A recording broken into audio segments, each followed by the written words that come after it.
ప్రస్తుతం మీ రాజకీయ కార్యాచరణ ఎలా మొదలు పెట్టబోతున్నారు మేడం? ఆల్రెడీ మొదలుపెట్టారు. కానీ ఎలా ఉంది ప్రస్తుతం? ప్రస్తుతానికి గ్రామాల వారీగా పర్యటిస్తూ ఉన్నాము. కొన్ని గ్రామాల్లో ఆత్మీయ సమావేశాలు ఏర్పాటు చేసుకుంటున్నాం. కొన్ని చోట్ల అఫీషియల్ ప్రోగ్రామ్స్‌లో అటెండ్ అవుతా ఉన్నాము. అదేవిధంగా కొన్ని బిల్డింగ్స్ ఓపెనింగ్స్ జరుగుతా ఉన్నాయి. అంతేకాకుండా ఆహ్, ద ప్రతి గ్రామంలో కూడా క్యాడర్‌తో కూడా మీటింగ్‌లు ఏర్పాటు చేసుకుంటా ఉన్నాము. ఈ విధంగా గ్రామానికి ఒక రకంగా కార్యాచరణ రూపొందించుకొని ముందుకు వెళ్తా ఉన్నాము.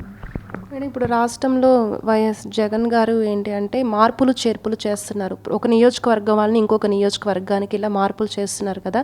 మళ్ళీ అలా చేయడం వల్ల సమస్య అనేది మళ్ళీ జీరో నుంచి మళ్ళీ మొదలు పెట్టాల్సి వస్తుంది కదా!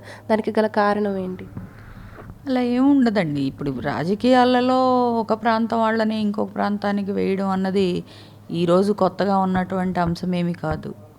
ఇది కొత్త అంశమే అనుకుని మాకు ట్రాన్స్ఫర్స్ ఇచ్చారని మాట్లాడుతున్న గొప్ప వ్యక్తి శ్రీ నారా చంద్రబాబు నాయుడు గారే ఒకనప్పుడు చంద్రగిరి నుండి కుప్పం వెళ్ళినటువంటి వ్యక్తి. కాబట్టి ఒక ప్రాంతం నుండి ఒక ప్రాంతం వెళ్ళడం అన్నది కొత్త అంశమేమి కాదు, కొత్త విశేషమేమి కాదు. కొన్ని కొన్ని కారణాలు ఉంటాయి.